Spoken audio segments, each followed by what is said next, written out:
Hi guys, well welcome back to TJM. I've had a big stab in the back. I've had a big kick in the guts. I've been depressed.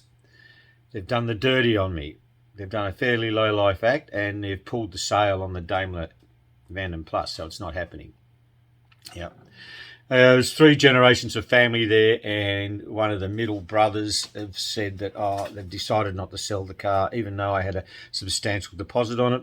Look, it was my fault. I should have picked it up this day after I looked at it and paid full price for it. However, I didn't have anywhere to store it for a week, and it was a pretty expensive outgoings this week, just coming back from overseas, so money, it was a bit of a big deal till next week. But my mistake, I've lost it. However, I'm not going to let it get me down. Well, it has for a little bit, but there's plenty of Jaguar stuff to do, and in hindsight it's going to allow me to catch up with a bit of extra stuff. So let's get into it.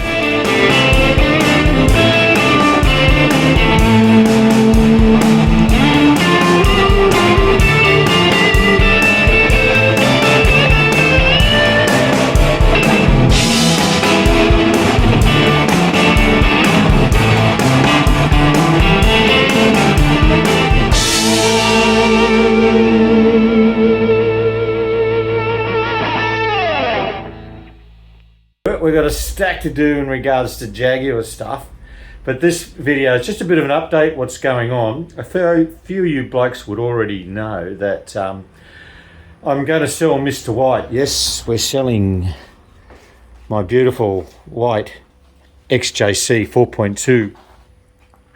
The reason being is the Jaguar account is empty and I'm always looking for new Jaguars to buy. Plus, I've got 9 cars and it's just too many to have, so I just want to liquidate one.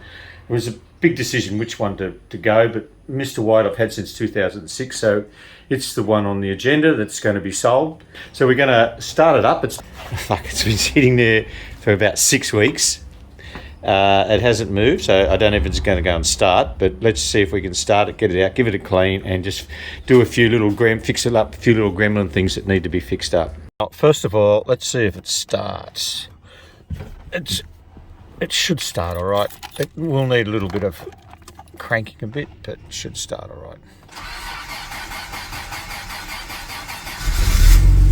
That's pretty good after 6 weeks. Doesn't need too much choke, this thing.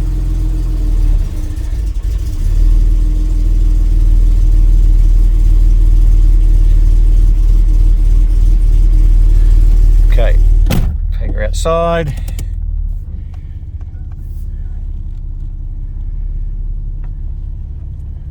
Make sure I don't run over anybody.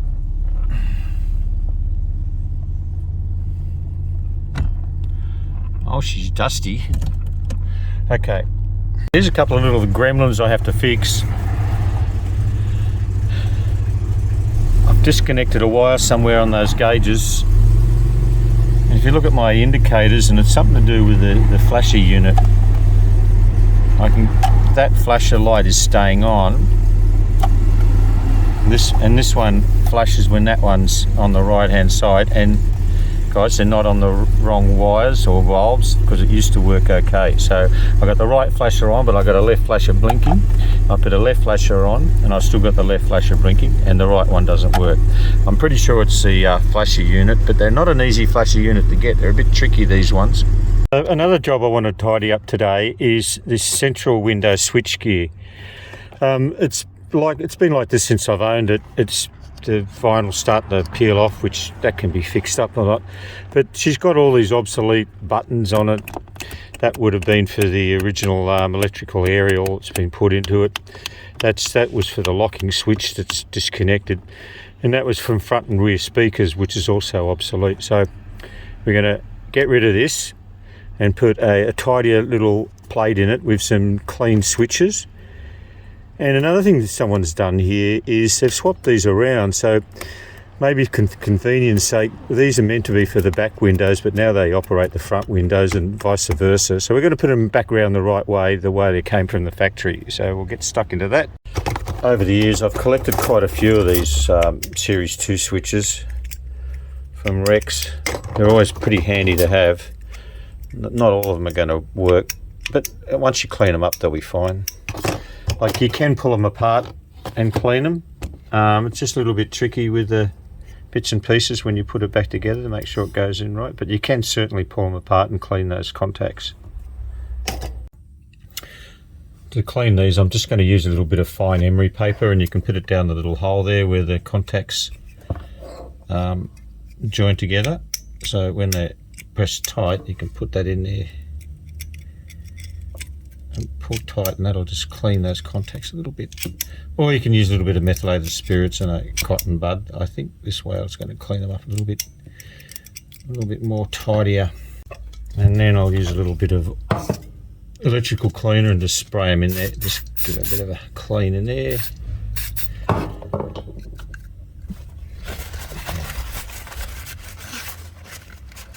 And put them in there. I was able to find this little plate, which is a lot tidier than the one existing on there.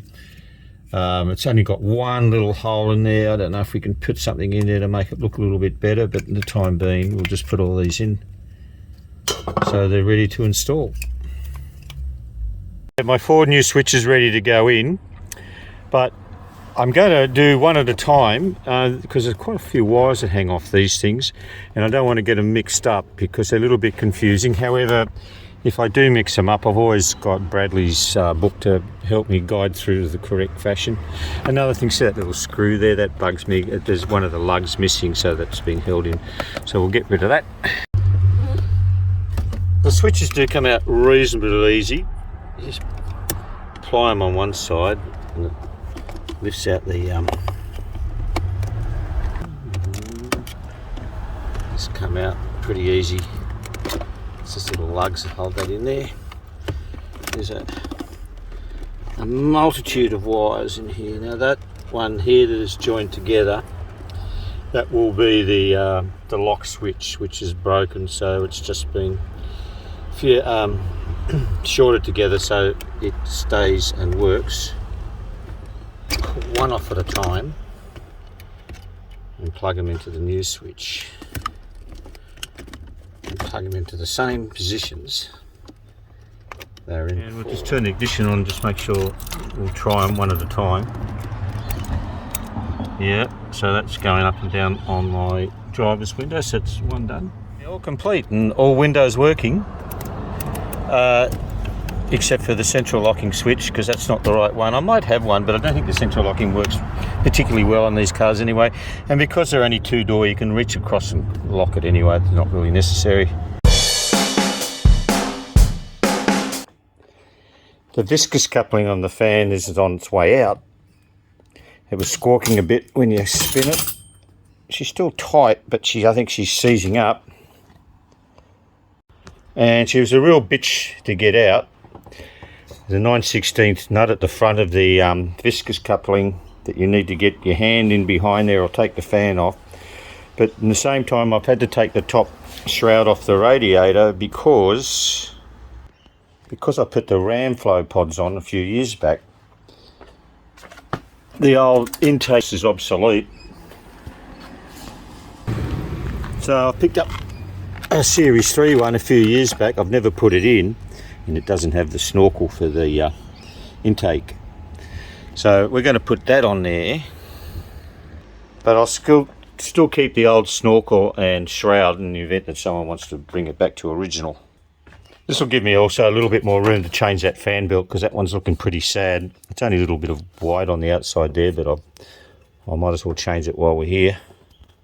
And I'll also get some compressed air and blow all that crap out of there, so she's flowing nice and freely.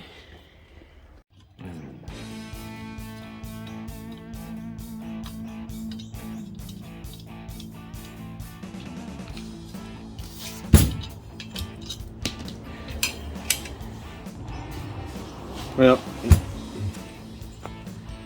they're identical, so we'll put that back onto on the fan. And we've got a new clutch fan on. Well, I've got plenty of new old stock belts to choose from. We'll find one that fits. Well, I found one with the little cutouts in it, so it can match the air conditioning one, which was only put in last year. So it looks a little bit more professional. Fan's ready to go in. I did change one of these years ago on a Series 2 and put this new top place on it. I forgot to realise that the radiator brackets don't line up because the Series 3 has a different radiator on it. So we have to cut some holes in this thing to make that radiator fit. Get that done. Okay, this morning I'm going to put a new engine mount in the XJC on the passenger side. I did the right hand side one a couple of months ago, which was a little harder because it's harder to get into underneath those carburetors. This one's pretty easy. So I've already removed it. I've taken off the L bracket off the block just so I can install it easier. However, this is the old one that came off that's been in the car since I've bought it. But look, looks like it was araldite. It was broken and then someone's araldite it together.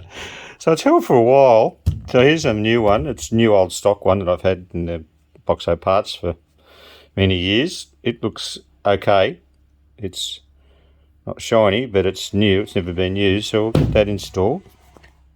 So I've got it back together nice and loosely. I've kept them all loose because the engine did move to the right a bit from the torque from the broken mount. So if I tightened them up, it would have been hard to line everything up. Hopefully when I tighten everything up, it'll align it nice and straight again. Hopefully. So I did jack the engine up just a fraction to take the load off that mount. So we can drop back that down again.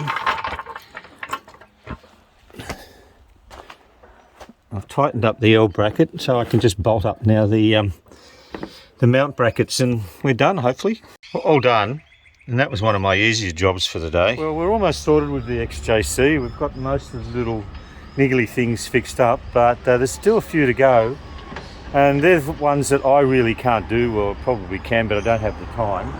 So we're going to take it up to Dr. Jag and he's going to fix it. So we're going to head up there this morning.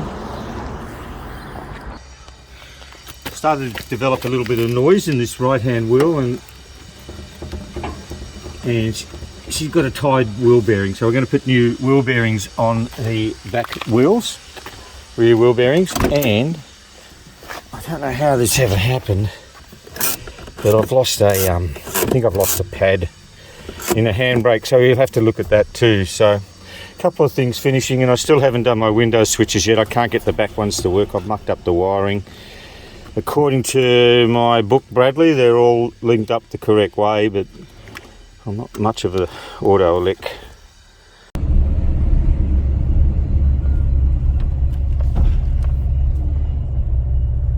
Hey Greg, how are you, mate? Yeah, sorry.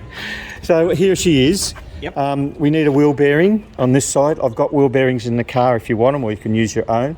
There's a little bit of a drone noise and it is loose. I had jacked it up. I'll put it on the hoist. I can run it up and have a good listen to each bearing. Yeah. Find out which bearing it is. Yeah. And great. If do you do both sides? I guess you do both sides. No, I only do them as necessary. Okay, well, let's just do that one. If one side's quiet, we'll leave it there. Yeah, okay, I'll leave that up to you. And it needs handbrake pads as well. Yeah, okay. I've got plenty of those in stock. And if you like to give it, because I'm selling it, if you like to give it a quick check over for me, that'd be really appreciated as well. Okay, I'll go right over it.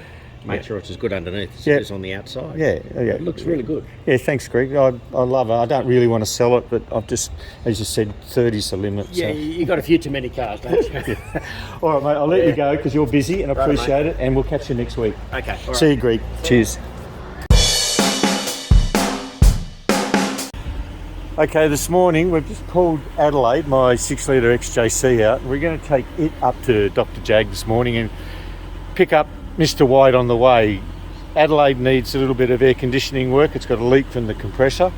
So we'll get that fixed and swap over the cars. So we'll head up there now. This is the first time I've been in Adelaide for about, nearly 3 months. But it is a pleasure to be back in this old girl. I love her. She's just a really, really lovely motor car that I enjoy. And not being in it for 3 months and hopping back in it again, it's sheer pleasure.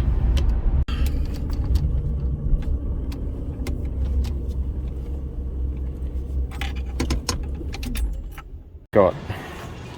Well, Brett, this is your wheel bearing. Oh yeah, is that really? There's not a lot left of that. Yeah. So I was driving it like that. Yeah, you drove it down here on that. God.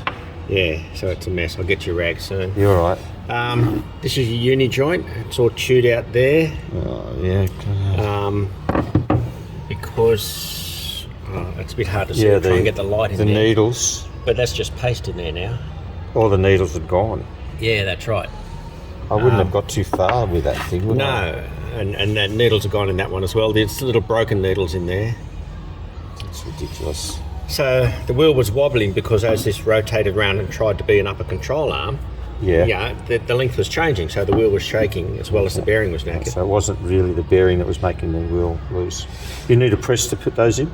Yes. Yeah. And out? Yeah. So there's a tiny little spacer sleeve that I think has been forgotten when he's reassembled it. Okay. Because then when you do up the axle nut, it just clamps all that force onto the bearing. Well, it's just going to The put little stress on it. shim takes the load so that the bearings aren't crushed. Okay. And here we go, the There, your handbrake handbrake pads. pads, you That was always only one left. Yeah, you had one good well, one. One's better than none. Yeah, that's right. So that's what we've done. And see, these clips have been damaged. They weren't put in correctly? Well, in the yoke, you've got the little groove for the clip. Yeah. He'd knocked it so hard to try and get the uni into place that he'd burred over those grooves. Are you kidding me? So the eyelets were completely peened over and the grooves were crushed. So this had trouble fitting in, and I think there were needle rollers stuck on the end here, which is making why he couldn't get it together properly. Okay. Anyway, All fixed. all fixed. Beautiful. There's a... reversing lights aren't working. Okay, another job to look at. Missing. So yeah, this is your high flow airflow. Yeah. You can see the carbon straight through there. Okay, so they're only about 4 years old, those. Yeah. I've never removed them since I put them on there. No. And it's obviously the phone's only gone one direction, isn't it? Yeah, that's a shame. Straight through. Yeah, I mean, it won't really hurt the engine. I'll just put it out again. Notice I took the snorkel off it, Oh yeah. and I put a Series 3 Radiator support. on it, yeah, just to give it a little bit, make it a little bit more tidier. Yeah. And it's got a leak in the gasket there, but I've got some new gaskets, so I'm going to put them back on it. Yeah. I'll sometimes just use sealer instead of a gasket. Yeah, Because it kind of bonds it down. yeah, And I find it a little bit more permanent. yeah. I think I was driving this thing on a wing and a prayer with that damaged wheel bearing. Mind you, it wasn't making any noises, nor any click clacks or anything like that, except there was a little bit of a very slight rumble. Anyway, all safe, all done. I'm very happy it's done. We've pretty much got this thing sorted now to sell it. Who wants to buy it? It's for sale. It's running so nicely, I don't even think I want to sell it. But I have to.